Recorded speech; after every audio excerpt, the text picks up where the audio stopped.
With the super slide, it can be fun to change direction and create an alternate perspective.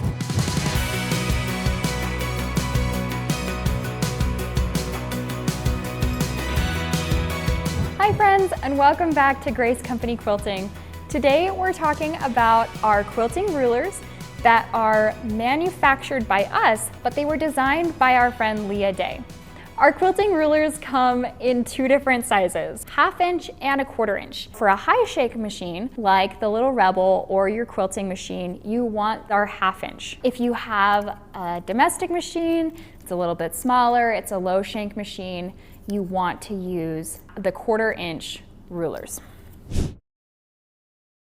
I used the slice ruler with our 45mm comfort cutter to create this Dresden plate. You can make a Dresden plate anywhere between 7 inch and 5.5 inch.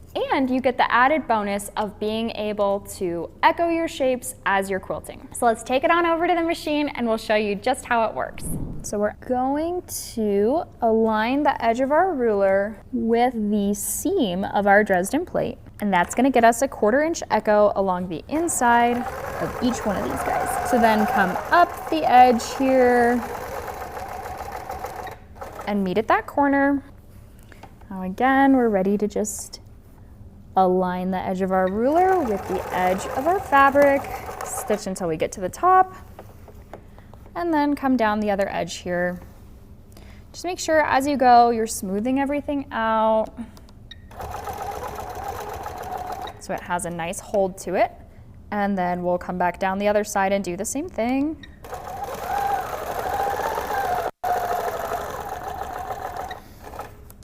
Meet back at our start point.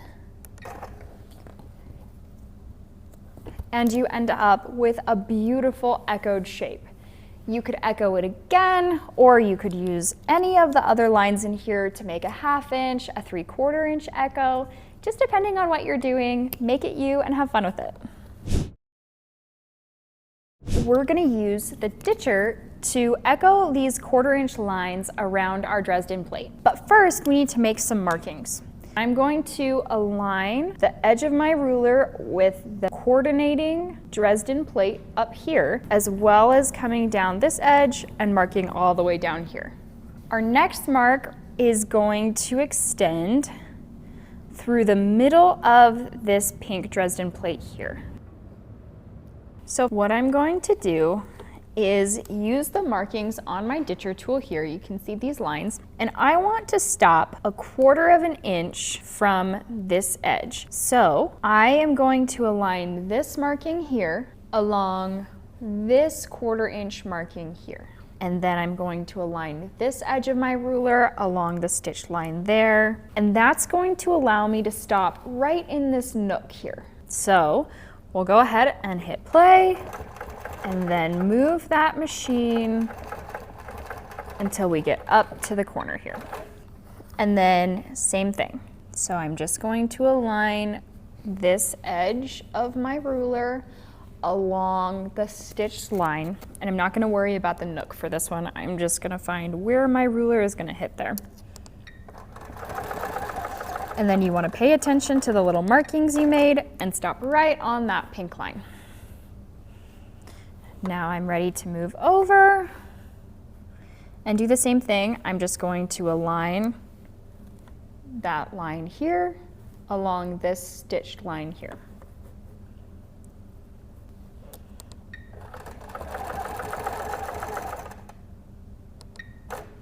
And I'm gonna stop there. And then same thing, just stitch until you hit that echo line here. And now we can do the same thing for the other side. We're back and we have a few panels that we can show you how we use that ditcher to create beautiful work. So you can see on this Dresden plate, we went all the way around with a 1/4 inch echo line.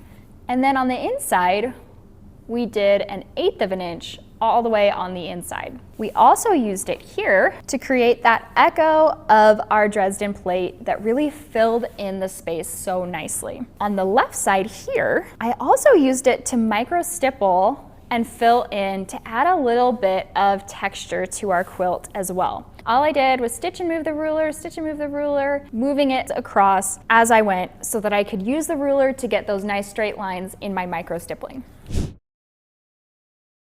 The next ruler that we have is going to be that 2-inch feather ruler. We use this to create beautiful borders on our quilt. You can see here that we have that nice feather all the way along the edge of our quilt, and each one is symmetrical, so you don't have to worry about them being uneven. You get a perfect feather every time with that 2-inch feather. So let's take it to the machine and we'll show you how it works. So what I'm gonna do here is align this edge here on the ruler with my basting line. So that will end up looking just like that. So that'll keep my feathers all in a row as I go up the edge of my quilt. We'll come all the way around. I'm gonna move my tails out of the way, and then I'm gonna come back around and stop where my needle hits on this white line here. So you can see that line. Now I'm just going to slide my ruler into place again, making sure that my line here is aligned with my basting stitch, and this line sits right on top of that quilted line that I made earlier. So now we're ready to go again. We'll just stitch around, and then we have to come back up again to where that line meets. So we'll keep going and repeating that same motion.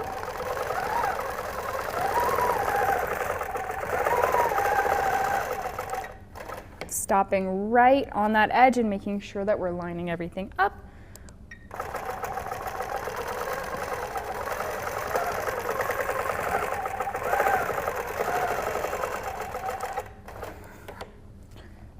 And we'll go all the way up to the top of our quiltable area and to the other side. So that is the feather ruler. It's great for adding texture to all your sashing.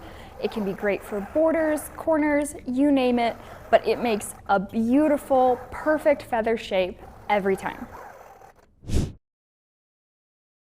The next ruler we have is the 2-inch circle. This guy is by far my favorite ruler in our lineup because it makes so many different shapes and variations of that circle. So the first thing I'm going to show you is how to make a scallop. And you can do this with either side of the ruler. So depending on whether you want to use the bottom or the top, it makes the same shape. Even though it looks a little smaller over here, that's just because your ruler is going along the inside versus the outside. And all I'm doing for this is aligning this nice line here with my basting stitch at the top. So that's just going to keep a consistent line all the way across. So my favorite part about using this side of the ruler for a scallop design is that you can technically get 2 scallops because this is a whole one and these 2 are both halves. Whereas if I use this side, it still has those same lines for me to line up my basting stitch on, but I only get 1 scallop out of it. So this side does allow me a little bit more freedom when it comes to making those scallops. So I'm going to use this side until we get all the way to the edge and we'll come back around the other direction. So you can see here that we made a nice scallop all the way along the edge of our quilt top.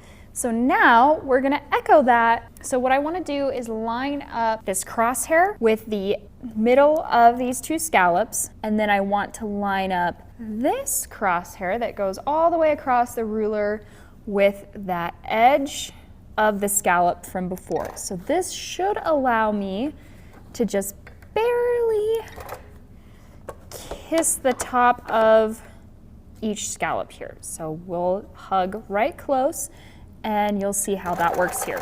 So we'll come along and around, and this will stop us just right at the perfect place. So we'll come around again, and for this, I'm just using the one side for now, but then I'll show you how to use all 3 pieces of that scallop. Now that we have a scallop, I want to make sure that this edge is aligned with the scallop, because that's my 1/4 inch there. And then I also want to pay attention to my crosshairs going vertically and horizontally.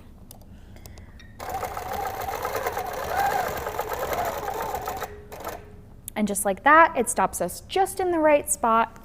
And you can see right here how nicely that came together and how nicely we're getting a good puff to our quilt top. So now we'll keep going.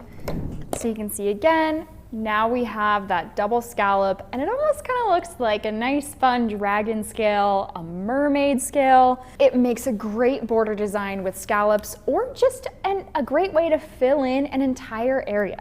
So let's show you how to do circles. So when you are aligning your ruler, you want to make sure that your crosshairs and that center margin is right on your seam. So you can see just like that, it's hovering right over that seam. And then you want the edge of this curve to be resting right over the edge of your Dresden plate. So what that's going to do is allow you to come just right along the edge where that 1/4 inch is.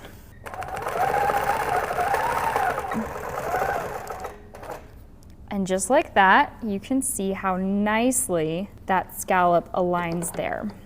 So now what I'm going to do is align this curve and this curve with my stitched lines. You can see there's just those little guys right there, and they will slide perfectly over your ruler. So make sure your foot is nestled in that little hook there, and make sure your lines are squared up and over your stitches, and then just stitch around.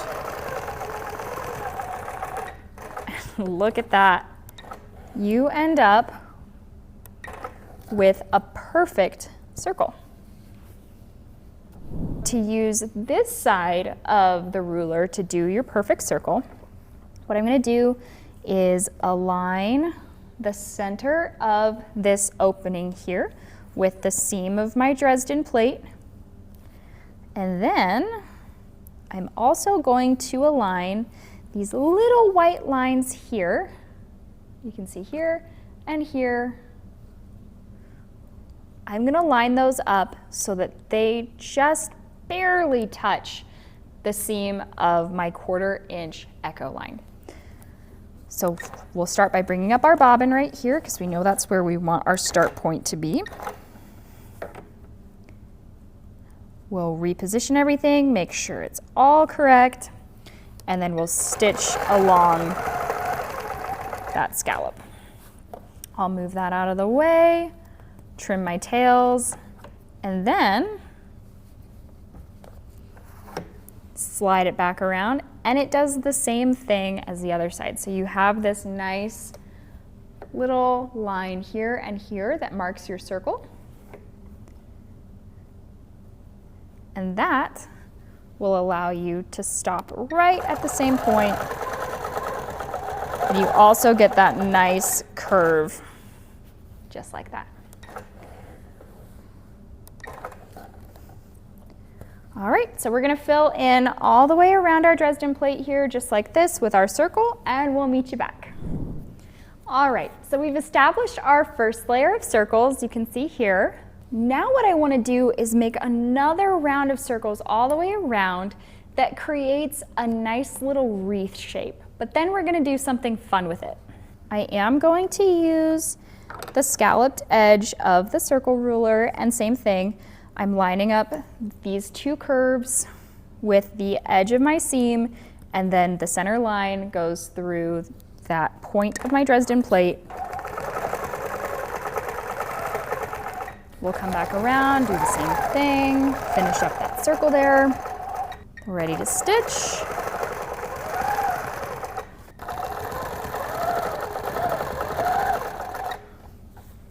But now I want to create a circle that goes between these guys. So it'll overlap and make a fun little orange peel shape. What I'm going to do is align this stitch here for my circle with these two marks right here. And then the other thing I want to pay attention to is how equal the spacing is on this side. So as long as these two are aligned, I should be able to start. Now we're ready to stitch around and come back around. And just like that, you have some really awesome overlapping circles. This overlap is something that you could leave, or you could add something fun like micro stippling to it to really fill it in and add some texture. So for the mini slide, we're gonna go ahead and make a few little marks. And what I want to do here is create a line from the point of my circle here that goes all the way to the corner of my material. So I'm just using an erasable marker to get that line.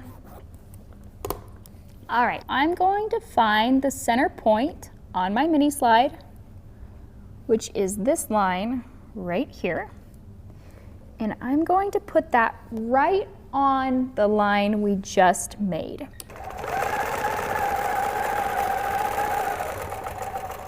And again, we're gonna make that 1/4 inch echo. Align your ruler. And come down.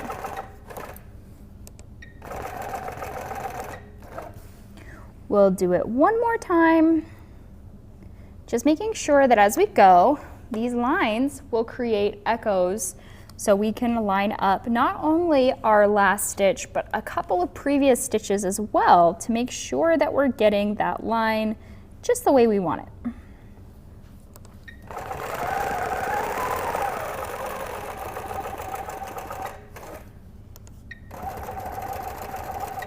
And we'll do this a few times until we have enough texture here, and we're just echoing in those scallops as well.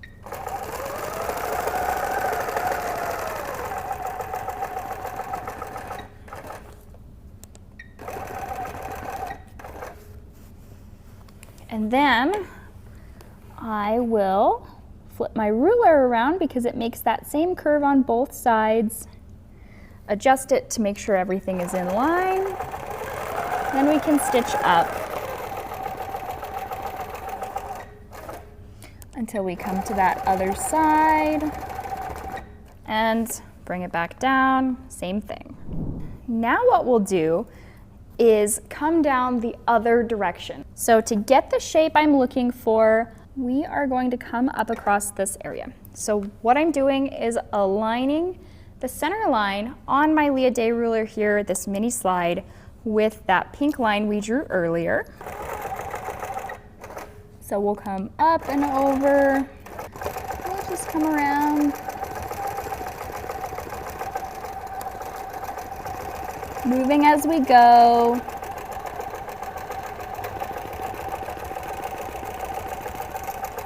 So we can keep our ruler aligned.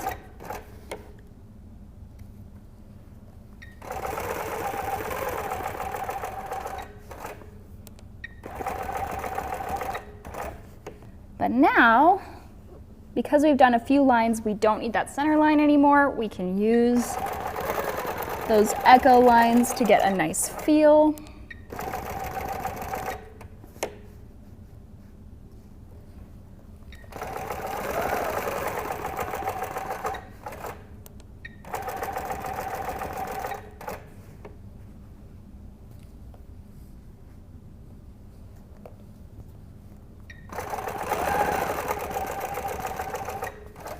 And just like that, you have a beautiful crosshair area. We're gonna go ahead and fill in the rest of our quilt and we'll be done. Now that we've shown you how it works, I really wanted to show you a couple of variations to what we did on the machine. This technique is very simple, and you can see here that I used a couple different sizes to be able to create this texture. So this corner here is going to be 1/4 inch by 1/4 inch. This little section here is 1/4 inch by 1/2 inch. And then this middle section is going to be that 1/2 inch by 1/2 inch. You can see it just by moving the ruler a little bit and using the different lines on the ruler, how nicely you can create completely different looks while using that same technique. The last ruler I have here is going to be the super slide. So you can see that the super slide is just a larger version of that mini slide ruler.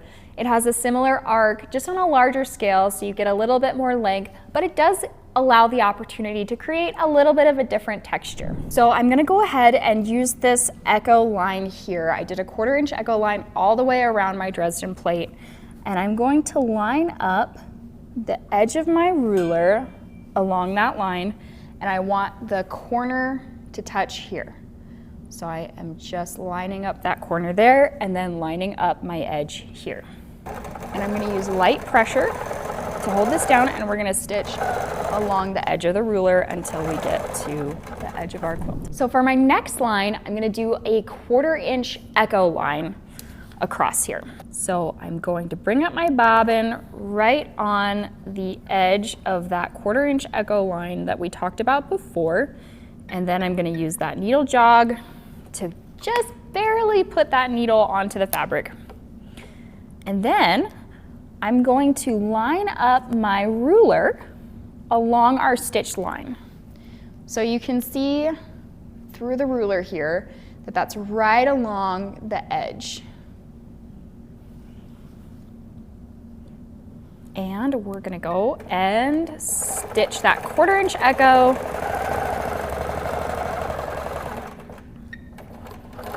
And we're just gonna stitch all the way off the edge of our quilt. And then I'll move up about 1/4 of an inch since we're in our binding area. It doesn't matter if I'm gonna stitch in that area. And then I'll reposition my ruler again, just making sure that I am lined up on that echo line there. And then we're ready to stitch, and we'll meet back right where we tied off before. So those first 2 lines, if you're in the middle of your quilt, can sometimes be the hardest, but you just want to make sure you get that echo line, and then you can use the lines and the marks on your ruler to make sure that you're set up for success. Now that we've shown some stitching on the machine, I really did want to highlight and show you just how awesome it all came together. I was able to create these echoed shapes that go all the way around and complement the ruler work with some free motion. We added in some fun pebbles that created additional texture and puckering on our quilt. And then we were also able to make this fun middle section that really just came together to really elevate our quilt. Thank you so much for joining us on today's episode of Grace Company Quilting, featuring our Leah Day rulers. We're hopeful that you found this tutorial helpful, and we can't wait to see what you can create with our rulers. Don't forget to like and subscribe to Grace Company Quilting for more quilty content, and to follow us on social media. Share your posts with us. We want to see what you create with these rulers. Thank you so much, and have a great day.